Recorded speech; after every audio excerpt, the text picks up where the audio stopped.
Parallel ঝলক। আপনাদের সাথে রয়েছি আমি পূর্ণা। আপনারা এই প্রথম দেখছেন ডিজিটাল মিডিয়ায় বাংলায় খেলার খবরের বুলেটিন। ভারতীয় ও আন্তর্জাতিক ফুটবলের যাবতীয় খবর নিয়ে আপনাদের জন্য আমাদের বিশেষ সেগমেন্ট খেল সকার। মোহনবাগান ও ইস্টবেঙ্গলের সঙ্গে মিনি ডার্বি দুটো কি জামশেদপুরেই খেলবে মহাবাডান? ফেডারেশনের যে সূচি দেখা যাচ্ছে তাতে তো এমনই উল্লেখ আছে। এটা কি সত্যি? খোলসা করে দিলেন মহাবাডান এক কর্তা। বললেন এটা ঠিক, তারা ফেডারেশনকে লিখিত নয় মৌখিকভাবে জানিয়েছিল একথা, এবং চূড়ান্ত করার ব্যাপারে ফেডারেশনের কাছ থেকে সময়ও চেয়ে নিয়েছে। কেন ফেডারেশনের কাছ থেকে সময় নিয়েছে সাদা কালো ব্রিগেড? তার কারণ যাদবপুরের কিশোর ভারতী স্টেডিয়ামকে হোম ভেন্যু করার জন্য তারা এখনও চেষ্টা চালাচ্ছে। প্রিন্সিপাল সেক্রেটারিকে চিঠিও দিয়েছে।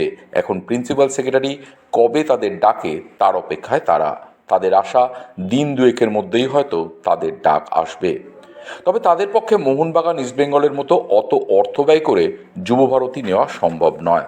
আর সেই কারণেই কিশোর ভারতীকে হোম ভেন্যু করার জন্য প্রিন্সিপাল সেক্রেটারিকে চিঠি দিয়েছে মহাবাডান। এই মুহূর্তে আর ক্রীড়ামন্ত্রীর দায়িত্বে নেই অরূপ বিশ্বাস। মেসি কাণ্ডের পর সেই দায়িত্ব অরূপের হাত থেকে নিয়ে নিজের কাছেই রেখেছেন মুখ্যমন্ত্রী। ওনার হয়ে দেখাশোনা করছেন প্রিন্সিপাল সেক্রেটারি। আর সেই কারণেই আরও একবার কিশোর ভারতী চেয়ে প্রিন্সিপাল সেক্রেটারিকে চিঠি মহাবাডানের। এখন যদি তারা কিশোর ভারতী স্টেডিয়াম রাজ্য সরকারের কাছ থেকে পেয়ে যায়, তাহলে শেষ মুহূর্তে তারা মিনি ডার্বি দুটো কিশোর ভারতীতেই খেলবে। আর তা না হলে কি আর করবে? অগত্যা উপায় সেই জামশেদপুরি। মোহনবাগান কোচ সার্জিও লোবেরার ম্যারাথন বৈঠক সুপার জায়ান্ট ম্যানেজমেন্টের সিইও বিনয় চোপড়ার সঙ্গে। আইএসএল শুরুর আগে এই বৈঠক যে অত্যন্ত তাৎপর্যপূর্ণ, কারণ শুধু এদিনই নয়, এর আগেও কয়েক দফায় ম্যানেজমেন্টের সঙ্গে বৈঠক করেছেন লোবেরা। তাহলে কি নতুন কোনো ফুটবলার নিয়ে আসার পরিকল্পনা? জানুয়ারি ট্রান্সফার উইন্ডো শেষ হতে আর বাকি মাত্র 4 দিন। এদিকে লোবেরা মাঝমাঠে হুগো বুমোসের মতো একজন বল প্লেয়ার পছন্দ করেন, ঠিক যে কাজটা গত মৌসুমে করতেন গ্রেগ স্টুয়ার্ট। এদিকে আবার শোনা যাচ্ছে মোহনবাগান ম্যানেজমেন্ট তাদের সব বিদেশিদের সঙ্গে চুক্তি বৃদ্ধি করলেও এখনও টম অলরেডের সঙ্গে চুক্তি বৃদ্ধি করেননি।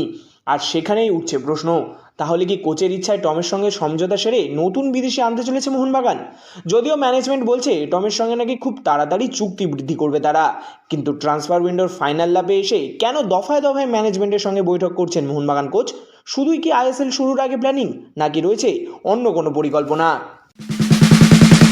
এখনও সিঙ্গাপুর লিগে খেলছেন ইউসেফ ইজ্জেজারি। তার ক্লাব তানজেং পাগারের প্লেয়ার লিস্ট তো সে কথাই বলছে। মঙ্গলবার ভারতের প্রজাতন্ত্র দিবসের দিন ইয়ং লায়ন্সের বিরুদ্ধে প্রথম একাদশে তার নাম না থাকলেও রিজার্ভ বেঞ্চে ছিল। অথচ তার আসার অপেক্ষায় প্রহর গুনছেন ইস্টবেঙ্গল সমর্থকরা। কবে তিনি আসবেন, দলের সঙ্গে অনুশীলনে যোগ দেবেন। আইএসএলের ক্রীড়াসূচি যে ঘোষণা হয়ে গেল। 16 জানুয়ারি নর্থ ইস্টের সঙ্গে ইস্টবেঙ্গলের প্রথম ম্যাচ কলকাতায়। ইতিমধ্যেই ইস্টবেঙ্গলের দুজন বিদেশি স্ট্রাইকারকে ছেড়ে দেওয়া হয়েছে। তার জায়গায় নেওয়া হয়েছে এই স্প্যানিশ বর্ন মরক্কন বংশোদ্ভূত স্ট্রাইকারকে। অথচ এখনও তিনি সিঙ্গাপুর লিগে ব্যস্ত। তাহলে কি উইন্টার উইন্ডো শেষ হলে তিনি আসবেন? যদিও ভিসার জন্য নাকি আবেদন করেছে ইজ্জেজারি, এমনটাই শোনা গেছে। তাহলে কি ভিসার অনুমতি পেয়ে গেলেই সিঙ্গাপুর থেকে তিনি ইস্টবেঙ্গলে সরাসরি যোগ দেবেন? দিন যে গড়িয়েই চলেছে, হুট করে চলেও আসবে। তিনি না এলে যে সমস্যায় পড়বে ইস্টবেঙ্গল, কারণ তিনি ছাড়া আর কোনো বিদেশি স্ট্রাইকার নেই ইস্টবেঙ্গলে। আর নেবে কিনা সেটাও শোনা যায়নি। তাহলে অপেক্ষায় থাকা ছাড়া এই মুহূর্তে আর কোনো উপায় নেই। যদিও ইস্টবেঙ্গলের এখন 4 দিনের ছুটি। 31শে জানুয়ারি থেকে আবার অনুশীলন শুরু হবে লাল হলুদের। জয়গুপ্তা, কেভিন সিভিলেরাও মালয়েশিয়ায় বেড়াতে গিয়েছেন। তারা ছুটি কাটিয়ে ফিরলে ইজ্জেজারিও সেই সময় লাল হলুদে যোগ দেয় কিনা সেটাই এখন দেখার। ট্রান্সফার উইন্ডো শেষ হতে বাকি আর 4 দিন। এখনও নতুন বিদেশি স্ট্রাইকার ইউসেফ ইজ্জেজারি কবে আসবে তা জানা নেই। কিন্তু যেখানে স্ট্রাইকার সমস্যাতে ভুগতে হয় ইস্টবেঙ্গলকে, সেখানেই প্রাক্তন ফুটবলার মেহতাব হোসেন মনে করছেন এই জায়গাগুলোতেই তৎপরতার সাথে কাজ করতে হবে ম্যানেজমেন্টকে। বরাবরই একটা সমস্যা থেকে যায় স্ট্রাইকারের, ঠিক আছে? আমার মনে হয়, দেখো একটা জিনিস, এইগুলো হচ্ছে প্রফেশনালিজম। আমি যদি আইএসএল খেলবই, তাহলে অনেক আগে থেকে আমার মনে হয় একটা স্ট্রাইকার সাইন করে রাখা উচিত ছিল। হ্যাঁ, ডেফিনেটলি। দেখো, আমি প্রচুর ভালো বল পজিশন রাখলাম, প্রচুর ভালো খেললাম, গোল করতে পারলাম না, তাহলে ওটা নিট ফল জিরো। একটা জিনিস, ফুটবলে শেষ কথা হচ্ছে গোল। গোলই যদি আমি না করতে পারি, ঠিক আছে, তাহলে তো তুমি কি করে হবে? গোল তো মেন। আমি প্রচুর ভালো ফুটবল খেললাম, ডমিনেট করলাম, গোল করতে পারলাম না, সেটা তো তোমার তো সেটা বৃথা হয়ে যাবে ভালো খেলাটা, হুম তাই না? অনেক আগে করা উচিত ছিল। জানে আইএসএল হবে বা আইএসএল যখন থেকে অ্যানাউন্স হয়েছে তারপরেই আমার মনে হয় করে নেওয়া উচিত ছিল। যখন তুমি দুটো স্ট্রাইকারকে ছেড়েছো, তার বদলা একটাও স্ট্রাইকারও তাড়াতাড়ি নিয়ে আসা উচিত ছিল। আজকে কবে অ্যানাউন্স হয়েছে বলো? দিন পাঁচেক আর নিশ্চয়ই ম্যানেজমেন্ট জানতো কি তোমার কবে লিগটা হবে। নিশ্চয়ই তাদেরকে গোপনভাবে জানিয়েছিল, তাদেরকে একটা ইনফরমেশন দিয়েছিল, তাই না? এখন তো ক্লাবের হাতে কিছু নেই, এখন তো সব তো হচ্ছে তারাই করছে। আসন্ন আইএসএল এর সূচি প্রকাশিত হয়েছে। সেখানে উদ্বোধনী ম্যাচ কেরালার সাথে 14 তারিখ খেলার পর 23 তারিখ ফের চেন্নাইয়ের বিরুদ্ধে হোম ম্যাচ খেলে অ্যাওয়ে ম্যাচ খেলতে হবে লোবেরা বাহিনীকে। অন্যদিকে 16 তারিখ দিয়ে যুব ভারতীতে নর্থ ইস্টের বিরুদ্ধে অভিযান শুরু করছে ইস্টবেঙ্গল। এরপর 21 তারিখ থেকে পরের মাসের 14 তারিখ পর্যন্ত হোম ম্যাচ খেলবে ইস্টবেঙ্গল। প্রতিপক্ষ দিল্লি, জামশেদপুর, গোয়া এবং কেরালা। পরপর হোম ম্যাচ খেললে কি বাড়তি সুবিধা পাবে ইস্টবেঙ্গল, নাকি চাপের মুখে পড়তে হবে তাদের, জানালেন প্রাক্তন ফুটবলার মেহতাব হোসেন। 5টা ম্যাচ পর যেরকম অ্যাডভান্টেজ আছে সেরকম ডিসঅ্যাডভান্টেজও আছে। অ্যাডভান্টেজ হচ্ছে যত পয়েন্ট আর্ন করে নেওয়া যায়, ঠিক আছে? 5টা ম্যাচে যদি 5টা জিততে পারে, 15 পয়েন্ট নিতে পারে, সেখানে একটা অ্যাডভান্টেজ। দেন হচ্ছে পরবর্তীকালে কিন্তু পরপর অ্যাওয়ে ম্যাচ খেলতে হবে, সেটা একটা ডিসঅ্যাডভান্টেজ। প্রত্যেক জিনিসে অ্যাডভান্টেজ ডিসঅ্যাডভান্টেজ থাকে, এটা হবে পরবর্তীকালে। দেখো একটা জিনিস, কোনো সময় আমি তো দেখিনি একটা টিম পরপর 5টা ম্যাচ 6টা ম্যাচ হোম ম্যাচ খেলছে, তাই না? পিকচারটা তো এটা কোনোদিন বলে না। খুব বেশি হলে দুটো থেকে তিন একটা টিমের অ্যাডভান্টেজ হয়, যেরকম সেরকম ডিসঅ্যাডভান্টেজও থাকে। আসন্ন 2025-26 আইএসএল মৌসুমের আগে মাঝমাঠ শক্তিশালী করতে গোকুলাম কেরালা থেকে স্প্যানিশ ডিফেন্সিভ মিডফিল্ডার মাটিয়াস হার্নান্দেজকে দলে নিল কেরালা ব্লাস্টার্স। 1.86 মিটার উচ্চতার হার্নান্ডেজ মূলত ডিফেন্সিভ মিডফিল্ডার হলেও প্রয়োজনে সেন্টার ব্যাক বা সেন্ট্রাল মিডফিল্ডার হিসেবেও খেলতে পারেন। ভারতীয় ফুটবলে আগের অভিজ্ঞতা থাকা এই ফুটবলারকে প্রতিপক্ষের আক্রমণ ভাঙা ও খেলার গতি নিয়ন্ত্রণের জন্য গুরুত্বপূর্ণ বলে মনে করছেন ব্লাস্টার্স শিবির। ক্লাব ম্যানেজমেন্টের পক্ষ থেকে জানানো হয়েছে, ভারতীয় পরিবেশে মানিয়ে নেওয়া ও বহুমুখী ক্ষমতার জন্যই হার্নান্দেজকে বেছে নেওয়া হয়েছে। নতুন চ্যালেঞ্জের জন্য প্রস্তুত বলেই জানিয়ে শিগগিরই কোচিতে দলের সঙ্গে যোগ দেবেন এই স্প্যানিশ মিডফিল্ডার। 2025-26 আইএসএল মৌসুমের লড়াই শুধু মাঠে নয়, সমান গুরুত্ব পাচ্ছে ঘরের মাঠ ও গ্যালারির ভূমিকা। কলকাতার বিবেকানন্দ যুব ভারতী ক্রীড়াঙ্গনে এবারেও ঘরের ম্যাচ খেলবে মোহনবাগান সুপার জায়ান্ট ও ইস্টবেঙ্গল এফসি। ভারতীয় ফুটবলে এই ঐতিহাসিক স্টেডিয়ামে প্রি ওয়ার্ল্ড কাপ, ফিফা অনূর্ধ্ব-17 বিশ্বকাপ, আর্জেন্টিনার আন্তর্জাতিক ম্যাচ ও অলিভার কানের বিদায়ী লড়াইয়ের মতো একাধিক স্মরণীয় মুহূর্ত রয়েছে।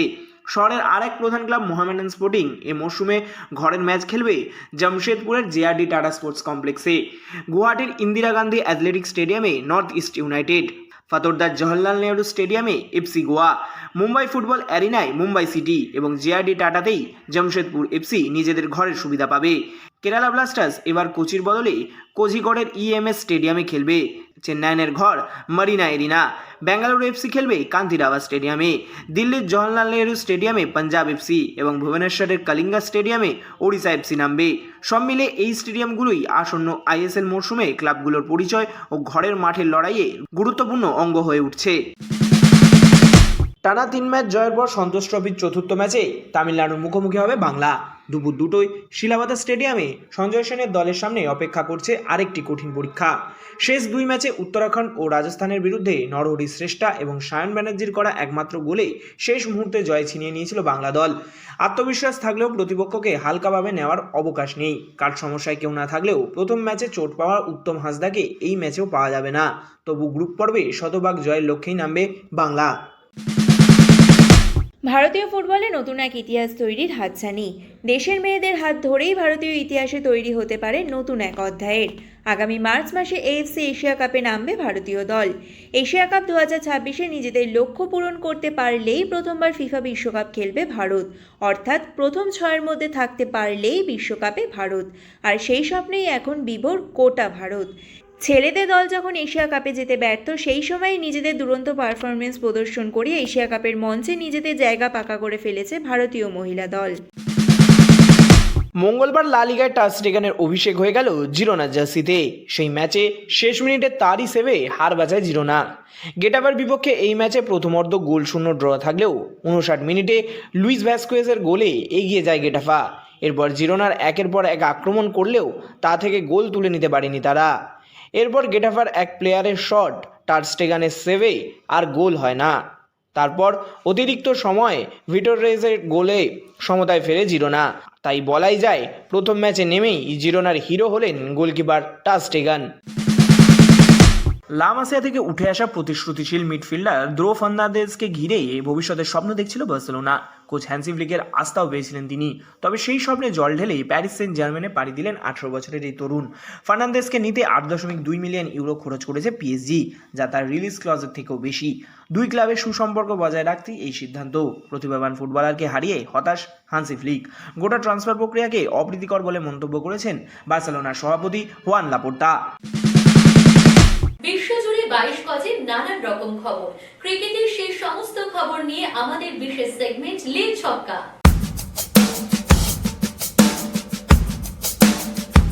বাংলাদেশের 150 জন সাংবাদিককে বিশ্বকাপের ম্যাচে না থাকার অনুমতি দিয়েছিল আইসিসি, কিন্তু পরবর্তীতে সেই সিদ্ধান্ত বদল করল আইসিসি। বাংলাদেশের একাধিক মিডিয়ার দাবি ছিল আসন্ন বিশ্বকাপের জন্য বাংলাদেশের সাংবাদিকদের অ্যাক্রেডিটেশন বাতিল করা হয়েছে, কিন্তু আইসিসি জানিয়েছে প্রতিটা দেশে 40 জনের বেশি সাংবাদিককে কার্ড দেওয়া যায় না। সেখানে বাংলাদেশ এর থেকে অনেক বেশি কার্ডের আবেদন করেছেন। কাদের কার্ড দেওয়া হবে তা খতিয়ে দেখা হচ্ছে। দেশের ওই টি-20 ফরম্যাটে নামার পর থেকেই দুরন্ত ফর্মে রয়েছেন ভারতীয় দলের তরুণ ক্রিকেটার অভিষেক শর্মা। কার্যত তার সামনে দিশেহারা হয়ে পড়েছে নিউজিল্যান্ডের তারকা খচিত বোলিং লাইন আপ। কেন এমন হচ্ছে সেই নিয়ে নিউজিল্যান্ডের বোলিং কোচ জেকব ওরাম বলেন, অভিষেক শর্মার অতি আগ্রাসী ক্রিকেটই নাকি তাদের বোলারদের সাফল্যের পথে প্রধান অন্তরায় হয়ে দাঁড়াচ্ছে। তিনি যেমন আগ্রাসী ক্রিকেট খেলেন, সেই পরিস্থিতিতে তার দুর্বলতা খুঁজে বের করাটা আরও কঠিন। টি-20 সিরিজে ভারতের কাছে পরপর 3 ম্যাচ হেরেছে নিউজিল্যান্ড। সেই কারণে শেষ 2 ম্যাচের আগে পেসার ক্রিস্টিয়ান ক্লার্ক ও ওপেনার টিম রবিনসনকে দল থেকে বাদ দিয়ে দিল নিউজিল্যান্ড। পরিবর্তে যোগ দেবেন জিমি নিশাম, লকি ফার্গুসন ও টিম সেইফার্ট। এই সিরিজে নিউজিল্যান্ডে টি-20 দলে অভিষেক হয়েছিল ক্লার্কের, কিন্তু মাত্র একটি ম্যাচ খেলেই তার সিরিজ শেষ হয়ে গেল। কাজে এলো না রিচা ঘোষের 90 রানের ইনিংস। সোমবার মহিলাদের আইপিএলে মুম্বাই ইন্ডিয়ান্সের কাছে 15 রানে হেরে গেল রয়্যাল চ্যালেঞ্জার্স বেঙ্গালুরু। প্রথম ক্রিকেটার হিসেবে 100 রান করলেন মুম্বাই ইন্ডিয়ান্সের ন্যাট সিভার ব্রান্ট। তার 57 বলে 100 রানের ইনিংসের সুবাদে রয়্যাল চ্যালেঞ্জার্স বেঙ্গালুরুর বিরুদ্ধে 4 উইকেটে 199 রান করেন হরমনপ্রীত কৌরেরা। জবাবে স্মৃতি মান্ধানা দলের ইনিংস শেষ হয় 9 উইকেটে 184 রানে। এই নিয়ে টানা দ্বিতীয় ম্যাচ হারলেন মান্ধানারা। ফুটবল ক্রিকেটের বাইরেও খেলার দুনিয়ায় রয়েছে আরো নানা রকমের খবর, আর সেই সব খেলার খবর নিয়ে আমাদের বিশেষ সেগমেন্ট উইন প্লে। মঙ্গলবার আমেরিকান ইভা জোভিচকে 6-3, 6-0 ব্যবধানে হারিয়ে অস্ট্রেলিয়ান ওপেনের সেমিফাইনালে উঠলেন আরিনা সাবালেঙ্কা। মেলবোর্নের রড লেভার স্টেডিয়ামে অস্ট্রেলিয়ান ওপেনের কোয়ার্টার ফাইনালে মুখোমুখি হয়েছিল আরিনা এবং ইভা জোভিচ। 4 বছরের তৃতীয়বার অস্ট্রেলিয়ান শিরোপা জেতার চেষ্টায় সাবালেঙ্কা প্রথম সেটে 3-0 ব্যবধানে এগিয়ে থাকেন এবং শেষ পর্যন্ত ইভা জোভিচকে হারিয়ে সেমিফাইনালে নিজের জায়গা করে নেন। ঠিক 12 বছর পর সাড়া মিলল ফর্মুলা 1 ড্রাইভার মাইকেল শুমাখারের। 2013 সালে কার্যত থমকে গিয়েছিল তার জীবনের গতি। ফ্রেঞ্চ আলপসে স্কিইং করার সময় পাথরে ধাক্কা খেয়ে আছড়ে পড়েন সামনে থাকা বোল্ডারে। হেলমেটের জন্য প্রাণ বাঁচলেও ব্রেন ইনজুরির কারণে 250 দিন থাকতে হয়েছিল কোমায়। তারপরে কেটে গিয়েছে 12 বছর। সম্প্রতি এক রিপোর্টে জানা গিয়েছে উঠতে বসতে এবং নড়াচড়া করতে পারছেন তিনি, এবং হুইল চেয়ারে করেই বাড়িতে ঘোরানো হচ্ছে তাকে। খেলার দুনিয়ায় শোনা যায় নানা রকমের মন্তব্য, আর সেই সব মন্তব্যের কোলাজ নিয়ে আমাদের বিশেষ সেগমেন্ট থ্রো ইন। টি-20 বিশ্বকাপের ইতিহাসে কোনো দল ট্রফি ধরে রাখতে পারেনি এবং কোনো দলই 3বার টি-20 বিশ্বকাপ জিততে পারেনি। এবার ভারতের কাছে রয়েছে সেই সুযোগ। বর্তমানে টিম ইন্ডিয়া টি-20তে যেই ফর্মে রয়েছে তাতে সহজেই তারা ট্রফি ধরে রাখতে পারবে বলে মনে হচ্ছে। প্যারালাল ঝলক আজ এ পর্যন্তই। খেলার দুনিয়ার সেরা প্যাকেজ নিয়ে দেখতে থাকুন প্যারালাল ঝলক প্রতিদিন রাত 10টায়।